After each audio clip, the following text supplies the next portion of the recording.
Ito po ang ating pag-uusapan today. Marcos at Tambi, nahuling may negosyo ng babuyan. O yan, may, talagang itong dalawang to magkasabwat. Oo, pag-usapan natin yan mamaya-maya. Bagong batas gusto isulong ni Boying. Malacanang nagmamadaling mag-Christmas break at pang-apat, BBM magagaya sa tatay niya. Malapit na. Yan po mga pag-uusapan natin ngayong araw na ito. Huwag pong kakalimutan, i-like po agad itong vlog na ito. At sana doon sa mga hindi pa po natin subscriber ng channel na ito, paka-click nyo yung subscribe button dyan. May maliit lang dyan na rectangle. Click nyo yan. Libre lang po yan. Walang bayad dyan. Konting lambing lang po dito sa ating channel, Coach Oli News PH. Okay? Hindi na po natin pagtatagalin. Dediretso na po tayo agad-agad sa ating topic dahil kay Coach Oli, bida ang balita. Oh, ito, pag-usapan natin to si Chupaing. Yung magtiyuhing, napakatino. Parang dilat na dilat ang mata mo dyan, Sandra. O yung pinakamatinong magtiyuhin sa buong balat ng mundo. Balat ng Pilipinas na lang. Ha? Sila yung pinakamatino. O, pag-usapan natin, anong katarantaduhan na naman ginagawa na itong mga to? Kings, sina Ilocos Norte 1st District Sandro Marcos at dating House Speaker Martin Romualdez sa isang ulat ng Philippine Center for Investigative Journalism. Ayon sa Malacanang, bukas naman ang first family sa anumang lifestyle check. Nagbabalik si Maricel Halili. Wala mong pinagbabawa sa lifestyle check. Open po, even before. Kahit si Pangulong Bongbong Marcos at ang kanyang buong pamilya handa raw sa lifestyle check. Yan ang sinabi ng Malacanang sa gitna ng inilabas na report kamakailan ng Philippine Center for Investigative Journalism Yan. o PCIJ. Tinawag dito na pork barrel king sina Ilocos Norte 1st District Sandro Marcos at dating House Speaker Martin Romualdez. Ayan, eto, dito muna tayo, okay? Yung magtiyuhin, pork barrel kings, bawal po yan. Illegal po yan sa batas. Ha? Dineklara na pong bawal yan. Okay? Pareha silang meron. Di umano. Pero ito issue po dito. Simulan na natin agad-agad. Tingnan nyo kay Kiko Barsaga. Social media post lang, nanggagalaiti itong mga congressman. Tingnan natin kung itong mga congressman na ito ay supot. Kasi dito pa lang, pork barrel, illegal po yan. Tatandaan po natin, yung kay Kiko Barsaga, sabihin na nila may kakornihan, parang may pagka-immature, may parang bata, may sintu-sintu. Pero karapatan po yun. Freedom of speech po yun. Nasa Bill of Rights yung ginawa ni Kiko Barsaga. So yun ay pagtatalunan pa sa korte. Pwede nga isang Kiko Barsaga sa korte yun eh. Yung pagkakasuspindi sa kanya, di ba? Pwede yun. Dahil illegal po yun. So hindi po ako magdi-decide o hindi yung congressman ang dapat mag-decide. Pag sinampahan niya ni Kiko Barsaga na illegal yung pagkakasuspindi sa kanya, korte po ang magdi-decide niyan. So sa madaling salita, nasa lugar yung ginawa nasa konstitusyon. Yung mga ginagawa ni Kiko Barsaga. Hindi lang nagustuhan nitong House of Sandro. Itong House of Representatives. Dito mo makikita. Pero itong ginawa ng magpinsan, illegal. Illegal po per se ang pork barrel. So dapat doon pa lang. Hoy, dapat yan iniimbestigahan na ng ICI. Dapat yan biniimbestigahan na ng Blue Ribbon. Dapat yan sinususpindi na ng House of Sandro. Ayoko nang tawagin House of Representatives yan eh. Hindi ko na maintindihan kung House of Tamba yan, House of Tambaluslos o House of Sandro na yan. Diyan pa lang oh. Ngayon, hinahamon namin kayong mga congressman. Napaka-sensitive nyo. Napakabalat sibuyas ninyo. Post lang nang gagalaiti kayo para kayong mga bakla, para kayong mga supot. Tapos dito hindi kayo makahagalaw. Anong tawag doon? Ipokrito. O ano bang ibig sabihin ng ipokrito? Yung alam mo ang dapat mong gawin pero hindi mo ginagawa. Hypocrite. Oh, 'di ba? So ano mas gusto nyo? Baliw? Isip bata? Na social media post? O magnanakaw? Oh, ayun nga. Base sa PCIJ report, pinakamalaking bahagi ng tinatayang 1.2 trillion pesos allocable funds ng DPWH ang napunta raw kay Sandro Marcos. Sa loob ng 3 taon, umabot sa 15.8 billion pesos ang napunta sa distrito ng Presidential Son. Halos doble yan ang allocable funds na nakuha ng Rizal 1st District. Tingnan yung mabuti, oh. Ang population lang ng Ilocos Norte, 320,000. Alam nyo, galing po ako dyan eh. Kakaunti lang naman ng tao dyan, maliit lang naman yung lugar na yan. Dyan po kami inabot ng pandemic. Oh. Ang populasyon, 320,000 lang. Ang allocated na pondo galing sa DPWH, pambira, 15.8 billion. Ang dami mong pera, Sandro. Tingnan mo yung Rizal, 1.2 million times 4. Ang dami ng tao nila, times 4. 4 na ulit kumpara sa Ilocos Norte. Ang dami ng tao. Pero yung inalat na pondo ay kalahati lang nung pondo o lagpas kalahati nung pondong inalat sa Ilocos Norte. Diyan pa lang kitang-kita na natin ang gaguhan eh, 'di ba? Ngayon, madali namang patunayan 'to eh. Paimbestigahan mo sa ICI, live. Paimbestigahan mo sa Blue Ribbon, live.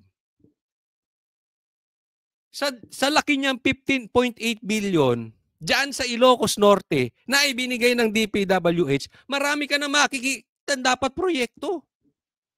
Oh, kunwari ako yan. Oh, ito yung nanggawa kong proyekto diyan. Ito yan. Dito ko nilagay yan. Dito yan. Ang sa laki niyang 15.8, ang daming ebidensya ko dapat mapakita. Pag walang napakita yan si Sandro, anong tawag diyan? O di magna. Simple. Hindi ako may sabi niyan, sila ha. Oh, ayun oh. Kung ibabase sa populasyon, halos times 4 na mas malaki ang distrito ng Rizal. Natanong ang palasyo kung ano ang masasabi ng Pangulo tungkol dyan. Nabasa na po ng Pangulo ang nabanggit na report or pag-uulat ng PCIJ. Alam naman po ng Pangulo na alam ni Congressman Sandro Marcos ang kanyang ginagawa at alam niya po kung paano ito sasagutin. Talaga. Ay, tanga! Ay, hindi ba kayo naano dito sa... Alam mo ako gustong-gusto kong nakikinig ng mga vloggers na abogado kasi ang dami kong natututunan. Napapansin niyo yun? Ang dami niyo natututunan. Eto talagang abogado na to, wala ka matututunan. Pagdating sa Marcos, wala siyang information. Anong sagot niya?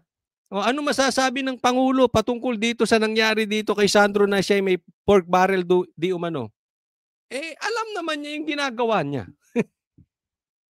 At alam niya kung anong sasabihin niya. Adik lang. Bongbong Marcos, yung mga kasagutan mo, pang-adik talaga. Lutang na lutang, di ba? Ano masasabi mo doon sa ginawa mo ng anak mo? Alam naman niya kung anong gagawin niya doon. Alam niya kung paano sasagutin. Alam niya ang ginagawa niya, matanda na siya. Ang bihira. Di ba sagot adik? Kasi nagtatanong ang publiko, alam na ba yan ng tatay niya na Pangulo? Sasagutin mo ng... Alam niya ginagawa niya. Hindi po yan usaping pamilya. Because you are more than family. Okay lang yan kung usaping pamilya. Alam na niya gagawin niya. Matanda na siya eh. Hayaan niyo siya. Pwede yon. Pero ito'y usaping politiko na. Nasa politika na po kayong parehas. So gusto malaman paano mo sasagutin. Di ba kung ako Pangulo, ito sasagot ko. Kunwari anak ko yung congressman, may ganyan. Di tingnan nyo yung kanilang syudad, tingnan nyo kung gaano kaayos. Kayo mismo tingnan ninyo anong nangyari doon sa 15.8 billion. Siya sa atin yung Ilocos Norte. Siya sa atin yung kanyang distrito. O, di ba? Simple. Yung tao ngayon na nagtatanong, "Ay, may kumpiyansa." Ay, kumpiyansa yung tatay. May pinatunguhan ng pera, parang gano'n, di ba? Ah. Kasi pwede niyang itanggi, pwede niyang itanggi, pwede niyang agrihan. Anong nangyari doon sa pera? Bakit nagkagano'n? Di ba? May explanation. Ito si Claire parang ano rin eh, sagot addict din eh. Wala pang sagot tungkol sa PCIJ report si Congressman Sandro. Bukod dyan, Alam niyo kung ano isasagot ni Sandro? Ha? Yung PCIJ, DDS yan. Ang hari ng PCIJ si Duterte, ha? Si PRRD. Oh, ang vice president niyan si Pulong. itong anak ng Marcos na to. Anak ka ng Marcos.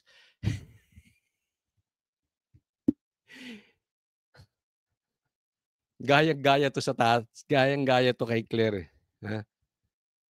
Pag naiipit na, yung nabubuking na yung kanilang pagnanakaw, sisi sa Duterte. Ito pa. Yung isa pa nilang kamag-anak na magnanakaw na may babuyan. May negosyong babuyan. Bukod dyan, hindi rin pinalagpas ng PCIJ ang umano'y allocable funds na napunta kay dating House Speaker at Leyte 1st District Representative Martin Romualdez. Sa datos pong mga lawas siya kay Sandro Marcos sa pinakamalaking pork-style allocation mula 2023 hanggang 2025. Umabot ito sa 14.4 billion pesos para sa kanyang distrito. Gaya ng distrito ng presidential son, mas maliit na distrito ang hawak ni Romualdez pero mas mababa ang nakuhang pondo sa ilan pang mas mataong lugar. Tikom pa ang bibig ni Romualdez dito. Noong Agosto, ipinag-utos ni Pangulong Marcos. Tingnan nyo ha. Ang nakuha nitong mama na to 14 million. So yung merong allocation patungkol na itong binabanggit, ito ibinalita ng Frontline. Dito sa DPWH, itong patungkol sa pork barrel, ang number 1 si Sandro. Ang number 2 si Tambi. Ang galing na! Ang galing! Mismo kayong magtsuhin, animal, anak ng Marcos. Anak kayo ng Marcos.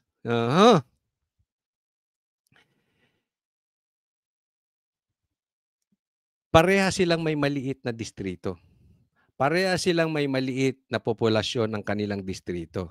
Pero pareha silang pinakamalaki ang inallocate na pera. At pareha silang kamag-anak ng Pangulo. It's just a coincidence. Pag sinabi mong coincidence lang yan, nagkataon lang yan, anak ka ng Marcos talaga. Apaka-imposible niyan. Hindi nyo ba sisilipin yan, Ethics Committee? Para naman kayong bata. Social media post, Facebook post, pinapansin nyo. Congressman, may karapatang magsalita. Ito lantaran na Bakit sa kanila napunta? Bakit sila yung pinakamataas? Hindi naman sila ang pinakamalaki. Hindi naman. May nagawa ba sila dun sa pera? Pero ito na lang Dito pa lang, kung nag-iisip kayo, tingnan nyo itong mabuti. Kung nag-iisip kayo, yung binabanggit ni Saldico, shoot sa banga. Meron talagang sabuatan yung dalawa. Sabihin nyo yung nagsasabi, Duterte na naman. Hindi. Family corruption po Lantad na lantad, may records po Anong gagawin natin dyan? Wala akong kasalanan dyan sa balita na yan. Di ko naman kilala tong Frontline Sila naman nagbalita niyan. Di ko naman kilala yung PCIJ na yan. Nagko-komentaryo lang tayo. Pero pag inisip mo, pambihira. Connect doon sa sinasabi ni Saldico. Totoong totoo. na may sabuatan tong dalawa. Kasi pirma ng pirma yung tatay na presidente. Kung niloloko siya nito, kung nagkurakot yung tambaluslos na yan, yung tsuhi nila, yung pinsan ni Bongbong, kung kurakot yan, dapat napupuna yan ni Sandro. Kaya pala niya hindi napupuna, dalawa sila. Tama or tama-tama? Diyan maliwanag pa sa sikat ng araw, oh. Bakit sila? Of all the congressmen, bakit silang dalawa? Hindi po pwedeng nagkataon. Hindi po pwede. Maliwanag na maliwanag yan. Tapos ang gusto nyo, lifestyle check. Hello? Pakita nyo yung ebidensya. Hindi lifestyle check. Pwede mo ipangalan kung kanino yung mga ang dali niyan. Mga kaibigan ko ngang negosyante, di hamak, mas mahihirap sa inyo, nakapangalan kung kani-kanino yung properties. Kayo pa. O, di ba? Huwag nga tayong maglokohan. Pakita nyo yung ebidensya. Ganun lang kasimple yun eh. Na nagamit ng tama yung mga pera. 1.2 trillion ng allocable funds na punta umano kina Representative Sandro at Representative Romualdez. Yan, maliwanag sila nagsabi. Oh.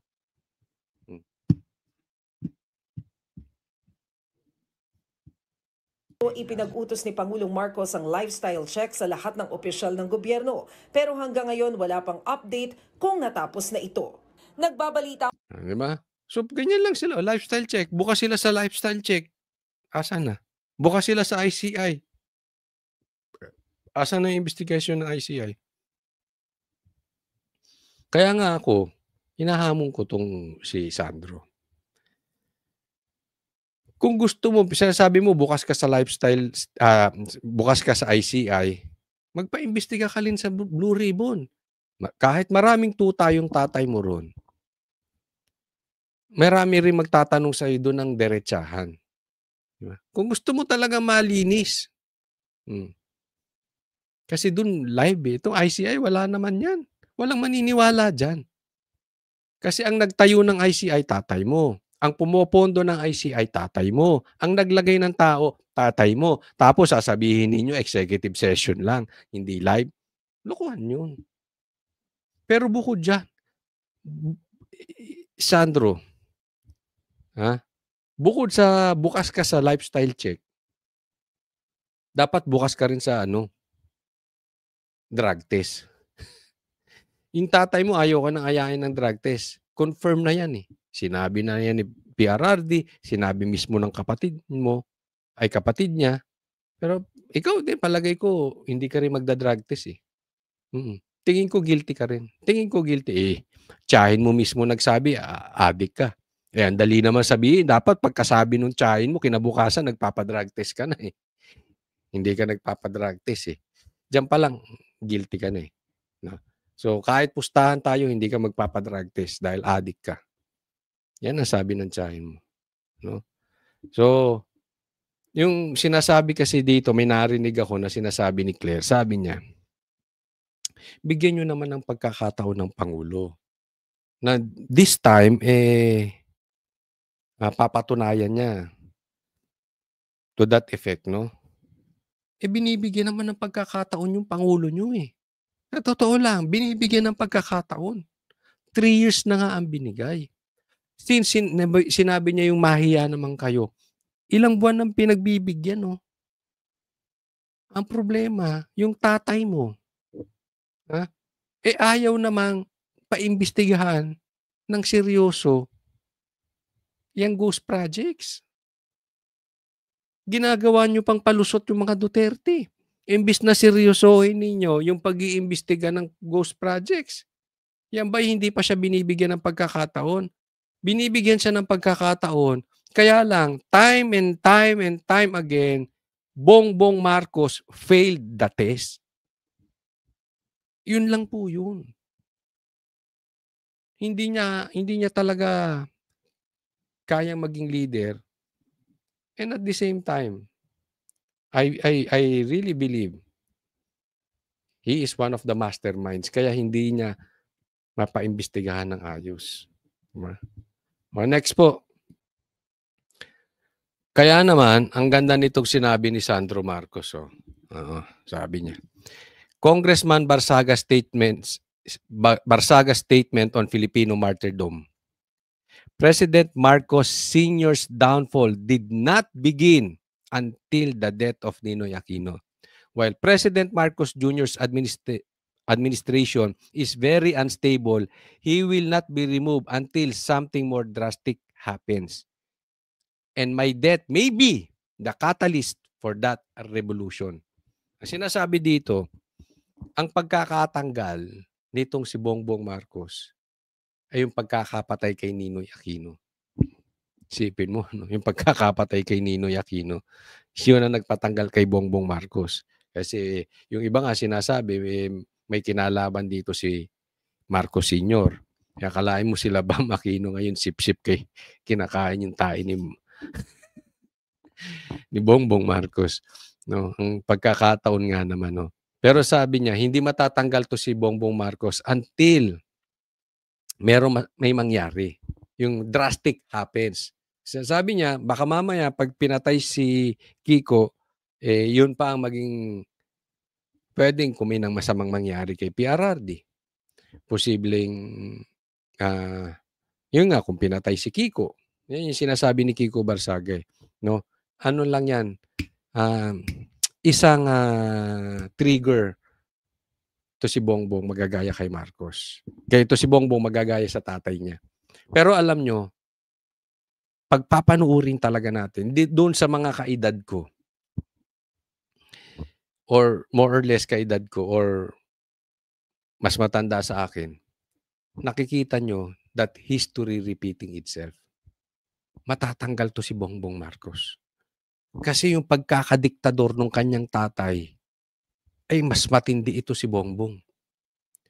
Yung pagnanakaw di umano ng kanyang tatay, ay mas matindi ito. Sinisigaw ito ng dilaw, ha? Sila nagsabi, ito'y tatay niya ay diktador at magnanakaw. Sinisigaw ito ng dilawan. Kaya nga hindi ko maintindihan ang tayo nitong dilawan ngayon. Kinakain ng tae nito si Bongbong. Pero mas malupit to si Bongbong. Sabi nga, yung nagawa ng tatay niya, nakarumal-dumal at panggagahasa sa mga Pilipino, it took his father 20 years. Siya, ginawa niya lang ng 3 taon. Mas malala pa yung nakawan. Mas malala pa yung pagiging diktador.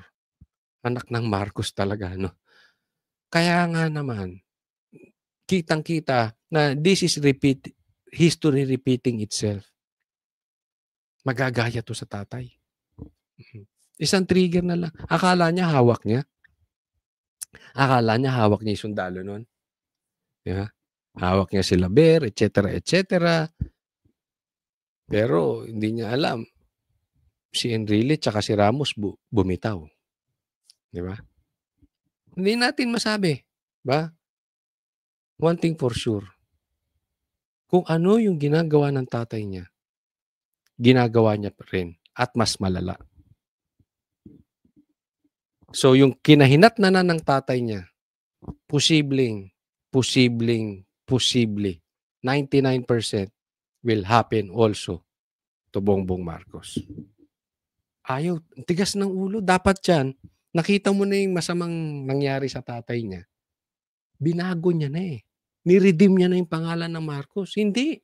Inulit niya. Mas masala pa. At alam naman niya kung anong pinatunguhan ng tatay niya. Pero siguro, dahil lumaki siya ng ganun, ang pumasok sa kanyang utak, kasi alam naman natin, ito kadalasan na, ano ang ugali ng anak? Hindi dahil sa tinuro ng tatay. Usually sa tatay nakukuha yan. Kung ano ang nakita sa tatay. Maraming ganun. Maybe not all, especially yung mga nagkaroon ng divine intervention, nagbagong buhay, pero kadalasan nagagaya sa tatay. Bakit? Ang bata kasi hindi natuturuan. Gumagaya. Kaya ito rin, hindi rin natuto na program yung utak niya Hindi niya nakita na natanggal yung kanyang tatay. Ang nakita niya kung paano nagpayaman yung kanyang tatay. Paano siya naging diktador.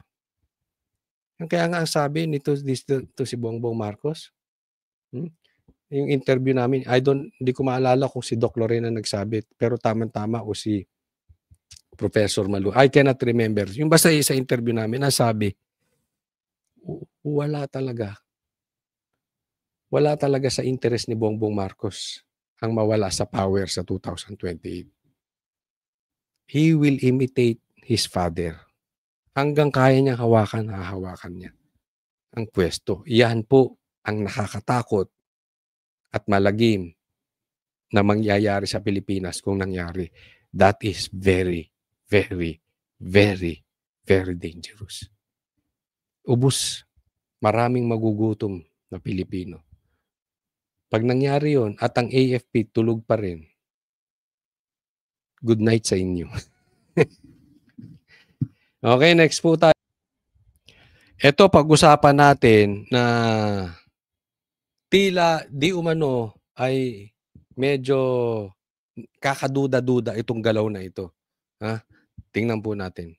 Pinasok ng NBI at Philippine Competition Commission ang condo unit ni dating Congressman Zaldico sa Taguig City para maghanap ng ebidensyang may mga nilutong bidding para sa flood control projects. Ilang dokumento nang nakuha ayon sa source ng GMA Integrated News at nakatutok si John Consulta. Sa bisa ng isang inspection order na inisyu ng Makati RTC, pinasok ng NBI at Philippine Competition Commission ang condo unit ni dating Representative Zaldico sa BGC Taguig City. Pakay ng NBI na makakuha ng mga documentary evidence na magpapatunay sa umano'y naganap na bid rigging kaugnay sa mga flood control projects. Sa kanilang pag-akyat sa penthouse floor ng condominium, sinalubong na sila ng 7 abogado ng SunWest at Zaldico. Doon, nilimitahan ng mga abogado sa 8 ang bilang ng mga operatibang maaring pumasok. 6 na ahente ng NBI, isang taga-Philippine Competition Commission at isang sheriff ng korte. Ayon sa aming source, may nakuhang mga dokumento na may kaugnayan sa bidding at flood control. Sa ngayon, ako lang medyo duda ako sa nangyayari ngayon. Alam naman natin ng ang NBI ay dating under kay Boying, no? Yan sa at iisipin po nyo, okay? Sinearch nila yung bahay na parang meron silang inspection court order dito sa condo ni Zaldico. Pero may nag-aantay ng abogado. So, ang punto rito is alam ng lahat. Alam ng abogado na may pupuntang NBI at yung NBI, alam nila yung pupuntahan nila ay may nag-aantay na abogado. Most probably. Alam man nila or hindi, ang issue dito, kung may tinatago dyan, dapat kinuha na yan eh. Hindi ba? Hindi, it's against human nature na merong ebidensya siya dyan sa kondong yan na alam ng pupuntahan ng NBI na hindi itatago. Ayoko pag-isipan ng masama itong mga NBI. Pero baka mamaya, ito ay stage. Baka ito'y drama. Ito'y palabas. Kasi anong makukuha? Dahil kung alam mong yung amon nyo na si Zaldico ay hinahabol na ng batas dahil sa mga pasabog niyang sinabi niyang magnanakaw ang pamilya Marcos, asawa, bayaw, anak, pinsan magnanakaw. Natural, hahalughugin yung mga properties niyan. Bakit diyan ka pa magtatago ng ebidensya? Di ba? Parang hindi normal eh.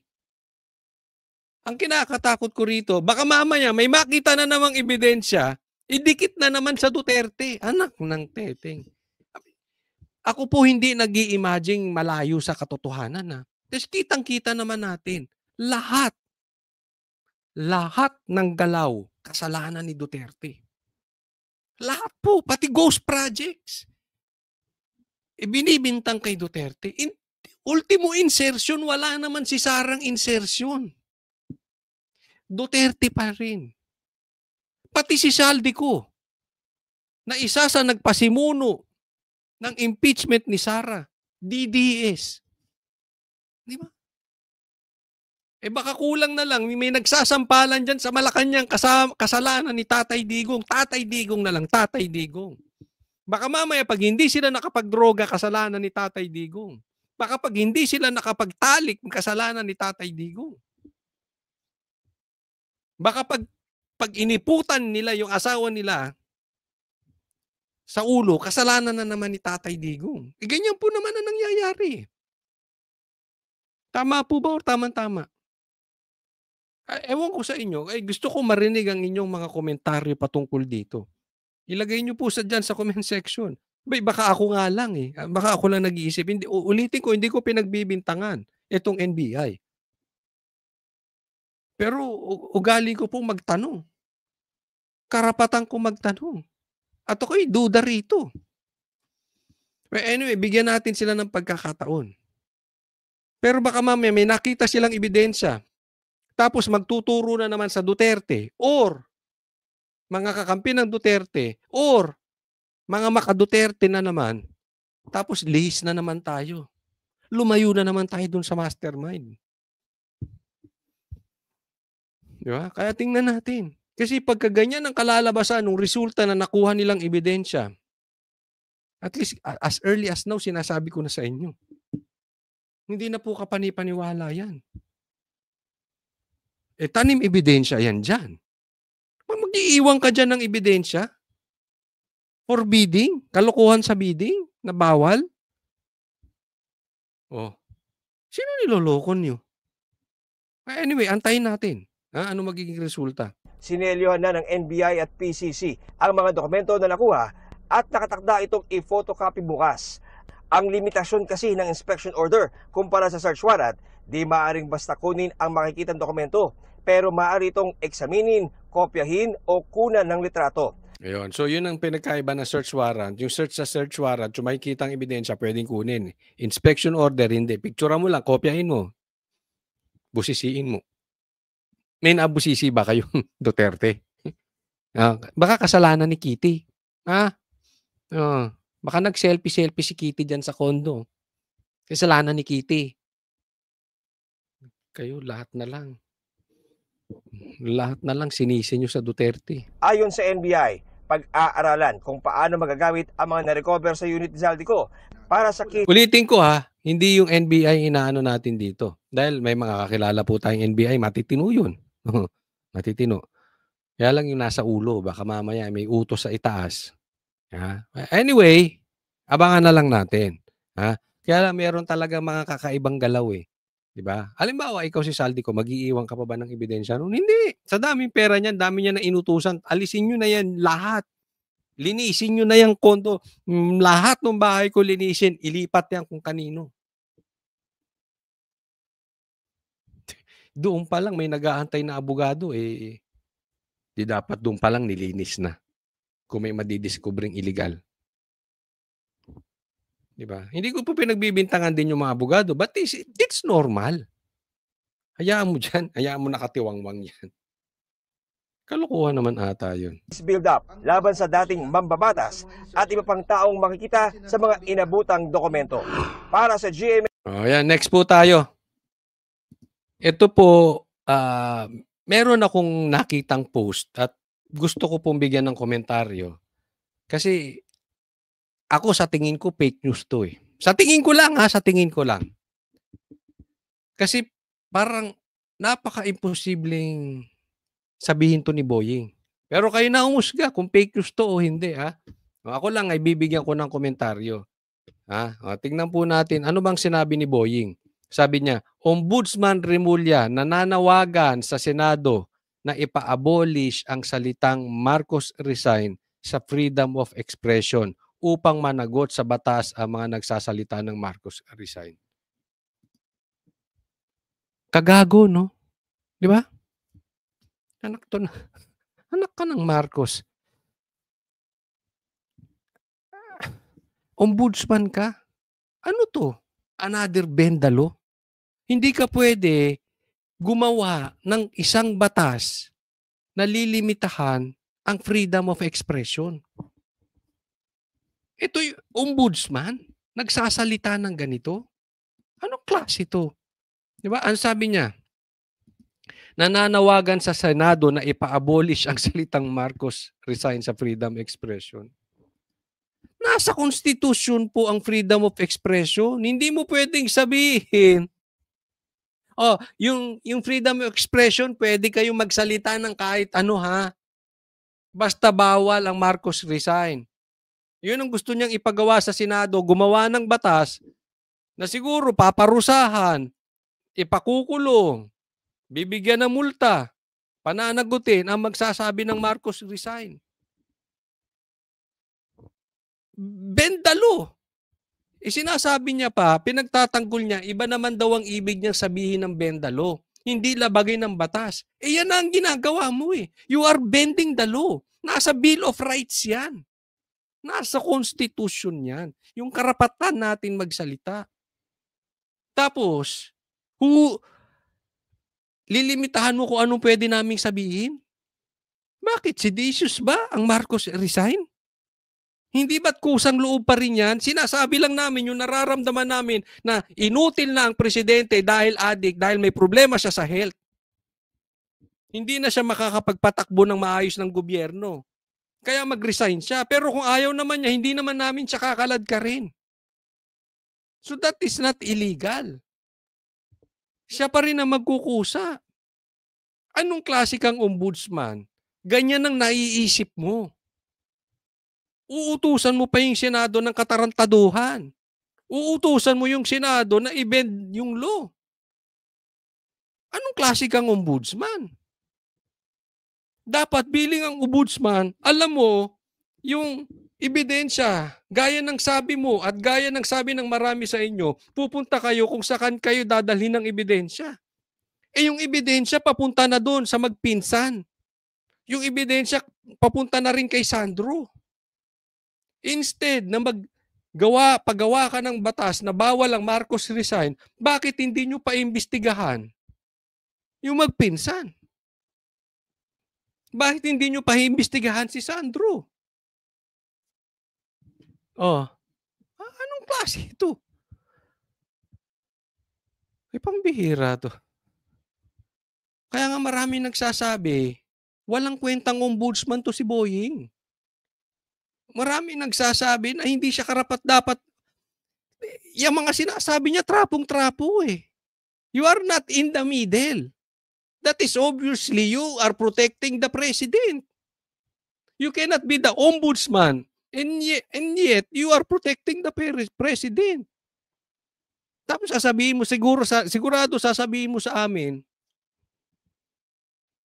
that you are not. So sa salita mo, you are not. Pero sa gawa, you are protecting the president. Magkaiba yung salita mo tsaka sa gawa. Unless fake news to, hindi mo talaga sinabi. Kaya nga tinatanong ko hindi ko rin alam eh. Kaya tinatanong ko kayo. Boying, totoo ba sinabi mo yan? Sa mga manonood ko, totoo bang sinabi to ni Boying? Because I think this is fake news. Because this is plain stupidity. Coming from an ombudsman. So tingin ko, hindi niya to sinabi.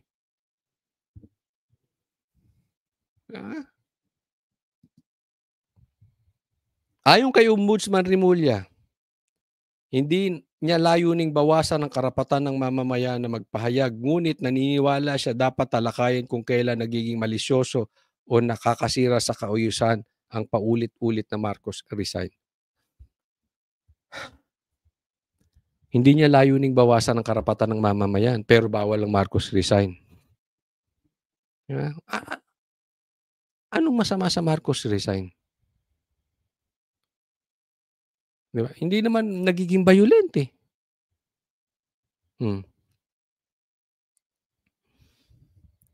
Hindi ko alam kung kasabay ng pagkakasunog ng balat nito si Boying, nasunog din ng utak.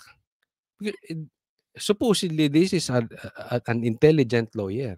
This is a UP lawyer. Nasa top pa ata ito eh. Tingnan mo yung pinagagagawa. He should know better. Okay, next po tayo.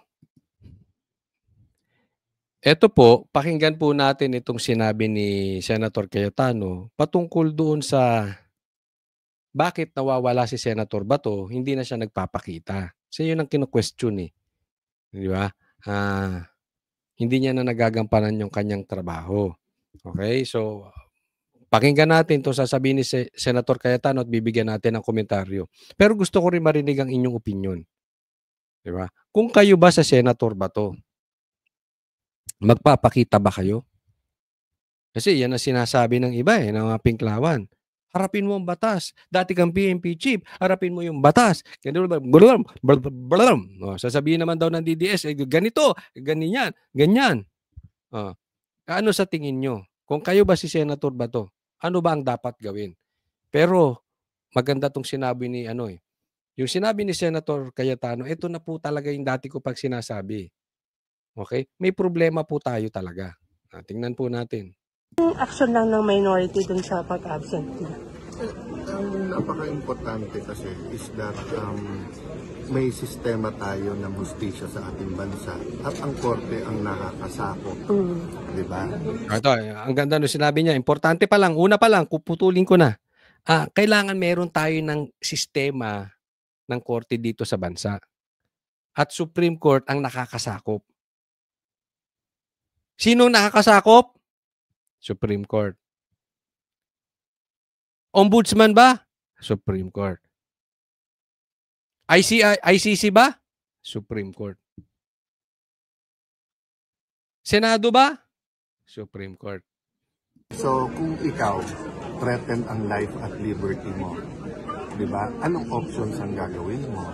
So actually, personal kong pananaw, hindi pa lang pinag-uusapan ng buong minority, yung gobyerno dapat i-assure si Senator Bato na merong proseso. Yan, di ba? Halimbawa, kayo si Senator Bato, okay? Yun yung sinasabi ni Cayetano threaten yung life mo at liberty. Threaten yung buhay mo at yung iyong kalayaan. Anong gagawin mo? Dapat may pananagutan dito ang gobyerno. Anong ibig sabihin ni Cayetano? Dapat may assurance that the government will protect its people. So ako halimbawa ako si Senator Bato. O wag na lang si Senator Bato, ako si Coach Soli. Tapos bibit-bitin mo ako sa ICI. Tatago ako talaga. Sinasabi ko na sa inyo hanggang ngayon, as early as now. Bakit mo ako dadalhin sa ICI? Sa ICC. Dapat dadaan ako sa due process ng Pilipinas.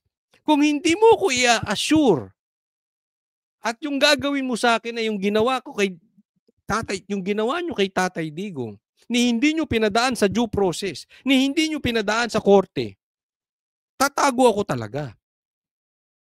Kesa hadang sabihin yung absent ako sa Senado o hindi. Buhay ko na itong pinag-uusapan.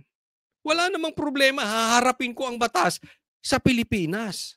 Haharap ako sa Supreme Court. Ba't tatalin mo ako ron? Tama naman eh. Anak ng Marcos tong gobyerno natin.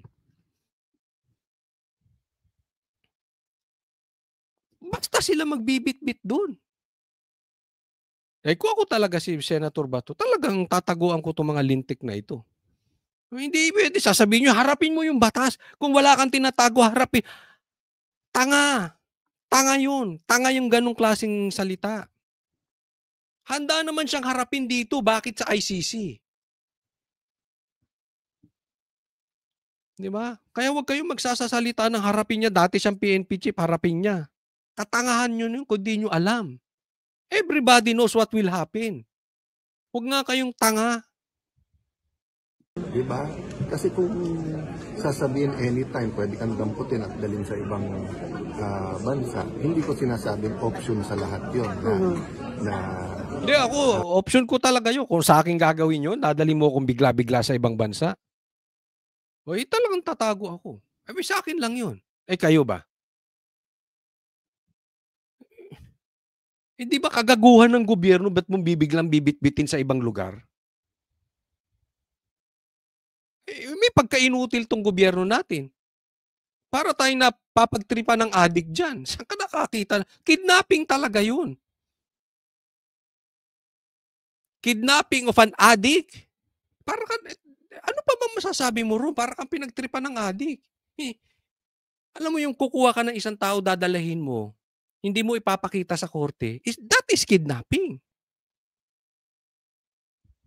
At worst, napagtripan ng addict. Huwag magpakita. But when your life or liberty is threatened, you really think of options. So yun yung option niya.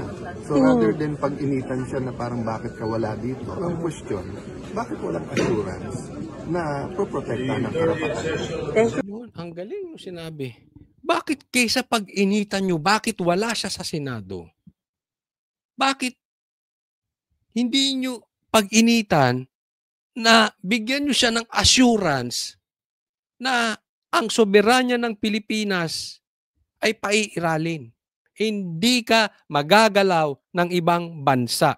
Hindi ka kikidnapin sa ibang bansa. Kung may kasalanan ka, sa korte ka mananagot. Kung may kasalanan ka, sa Pilipinas ka paparusahan. Tapos ang issue. Diba? Kasi ang daming naging issue, ba't wala siya dyan? Bakit may sahod kahit absent? Tingnan niyo itong mga tangang kumakain ng tayo ni Bongbong Marcos. Lahat na lang nakita nyo pero hindi nyo nakita yung dapat ibigay na proteksyon ng gobyerno. That is the responsibility of our government. We are inutil. Dapat yun ang kinakalampag nyo. Ilang araw pa lang absent to. Bakit? Sa Congress ba? Ilang araw magsi-absent yung mga congressman? Pinunan nyo ba? Kayong media, pinunan nyo ba? Hindi ko sinisisi itong Net25, maayos to. Pero yung ibang media, sinong kinupo na? Yung Senado. Yung ibang vlogger, lalong-lalo na yung mga pinklawan, sausaw sila ng sausaw because they are nobody. Para sila maging relevant. Ito mga dilawan. Ba't hindi nyo kinalampag yung mga congressman na napakadaming absent? Napaka-insecure nyo sa Duterte. Basta kaalyado ng Duterte, pag-iinitan nyo. Tanungin nyo yung mga congressman, mas mahaba pa absences ng mga yan kaysa kay Bato. Kinwestiyon nyo ba? Kayong mga kain-taib po inklawan? Kinwestiyon nyo ba? Yung responsibilidad ng gobyerno na dapat protektahan ng kanilang nasasakupang mga taong bayan? Kayo, yan ang mahirap sa inyo eh. Mga inutil din kayo eh. Ito gusto kong bigyan ng komentaryo itong sinabi ng First Lady. Ay, ng spokesperson ni Bongbong Marcos. Sabi niya, bilisan ng trabaho. Ayaw ng Pangulo na reenacted budget. Ayan. Ito sinabi ni Claire sa umano'y kakapusan ng oras para, hindi ko may basa, may pasa ang 2026 national budget. Ang sinasabi kasi dito, tapusin na yung 2026 budget para hindi yung i-reenacted yung budget. Hindi yung budget ng 2025 dahil ayaw daw ng Pangulo. Gumaganon pa. Ang drama niya. Marami di bang insertion si Bongbong noong 2025? Di umano. Maraming insertion si Sandro noong 2025. Di umano. Kasi yun na magiging budget pag wala yung 2026 eh. So ayaw daw ni Bongbong yun. Yes! Ang linis-linis ni Bongbong Marcos. Ang linis-linis. Pero ang dating talaga nito, kailangan matapos na yung budget na makapagbakasyon na tayo. Para makuha na ba yung insertions? Kaya kayo nagtatanong lang. Para yung mga hatian, mapaghatian na. Yung mga dapat gawin, mailagay na sa maleta. At yung mga dapat i-deliver sa Forbes Park ay ma-deliver na sa Forbes Park. Tama ba? So, makapag-Christmas vacation na lahat. Hayahay na buhay.